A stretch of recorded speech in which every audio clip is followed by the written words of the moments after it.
Hola, en este video vamos a ver la descripción de un contador sincrónico binario de n bits, módulo potencia de 2 con reset sincrónico, que responde al siguiente diagrama de estados. Vemos acá la señal de reset que le vamos a agregar en este caso, y por ser sincrónico va a esperar el flanco creciente de la señal de clock para darle un estado inicial al contador. En cada flanco creciente de la señal de clock, el contador va a incrementar el valor de su cuenta.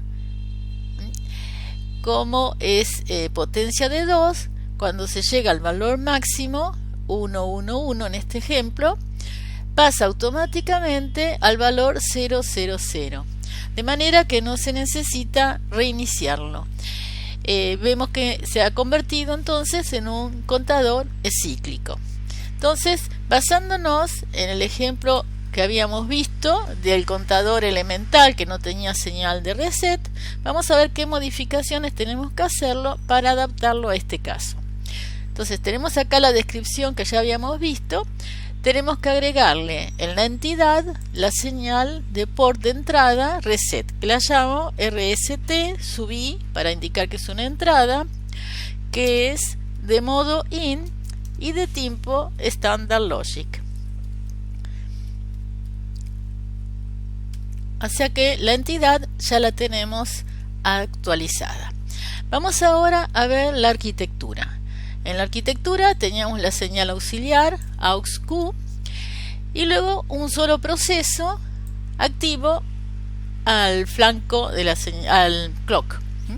¿Por qué? Porque hacemos siempre los diseños sincrónicos, de manera que en la lista de sensibilidad lo único que vamos a tener es la señal de clock.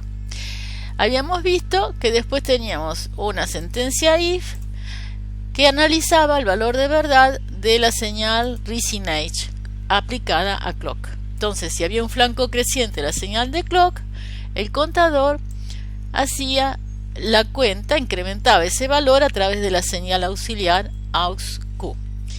Ahora vamos a agregarle dentro de este if otro if que analice el valor de verdad de la señal de reset i. O sea, en este caso, si está activa. Eso es un 1 Standard Logic.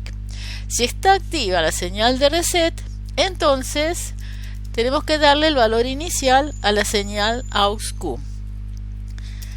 Ese valor generalmente, pero prácticamente siempre, es 0. Entonces, ¿cómo hacemos? Porque recuerden, acá en la entidad tenemos un generic n, que nos está dando la cantidad de bits que tiene este contador, o sea, la cantidad de flip-flop que va a tener como salida. No sabemos entonces con qué n se va a usar este diseño. Por lo tanto, darle un valor inicial sería un problema si no tuviéramos la posibilidad de poner others, como ya hemos visto en otros ejemplos.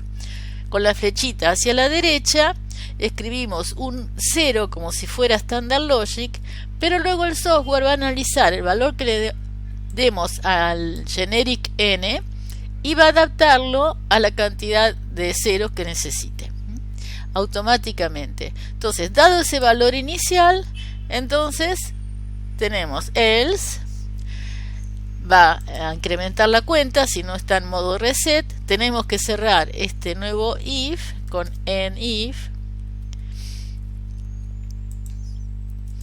y es lo único que tenemos que agregar al código para que funcione en forma con reset sincrónico. Fíjense que después del proceso teníamos la asignación del nuevo valor de la señal AUX-Q a la salida QO, haciendo el casteo que habíamos visto. Ahora vamos a compilar, primero grabar, luego compilamos. Estoy usando entonces el Quartus 2 para poder analizar el hardware generado y eventualmente la plaqueta que tengo con el Cyclone 2 de Altera. Controlamos como siempre los warnings no, el que es crítico no tiene que ver con la descripción. Generalmente es así, ven, no tenemos que cambiar nada, así que vamos directamente a Tools, en el menú superior, Netlist Viewers, Technology Map Viewer, Post Mapping, esa es la que elijo. Bueno, y acá entonces tenemos el circuito generado. Como vemos, para el caso del default, que es n igual a 3, tenemos 3 flip-flop. La salida de los flip-flop, fíjense, esta es AUX Q0. La salida del segundo flip-flop, AUX, es esa, AUX Q1. Y la salida del tercero, AUX Q2. Y llegan las tres a, como era previsto, ¿no?, a la salida, que el port de salida, que es QO, que tiene 3 bits. Así que vemos qué significan las señales auxiliares, que son cables que unen dispositivos. Acá tenemos la señal de reset y vemos que va a toda la lógica combinacional. Vamos a ver el contenido de esas celdas. Vemos que tenemos una AND, que en realidad está funcionando como una NOR. Así vemos el contenido. Entonces esas celdas son combinacionales y el reset es sincrónico porque llega directamente a la parte combinacional y se va a activar, o sea, va a poner un 0. Fíjense, cuando el reset valga 1, porque lo habíamos hecho activo en forma positiva, va a poner un 0 en la AND. Entonces tenemos un 0 a la salida, con el próximo flanco de clock tenemos un 0 a la salida del primer flip-flop. O sea, le dio el estado inicial. ¿Qué pasa con el segundo? Acá teníamos la señal de reset, vamos a seguirla, es esta. Va a la segunda celda. Nuevamente tenemos una AND. Cuando reset vale 1, acá tenemos un 0, de manera que la salida de esta AND es un 0. Va a haber un 0 en la entrada preparatoria del segundo flip-flop. Cuando llegue el flanco creciente, tendremos un 0 a la salida. Y para el tercero también tenemos que reset llega a esta AND, cuya entrada está negada, de manera que reset en 1 pone un 0 en esta y tenemos un 0 a la salida a la entrada del tercer flip-flop. Luego del flanco creciente de la señal de clock tendremos un 0 a la salida del tercer flip-flop. Con esto entonces vemos cómo el estado inicial se genera en forma sincrónica.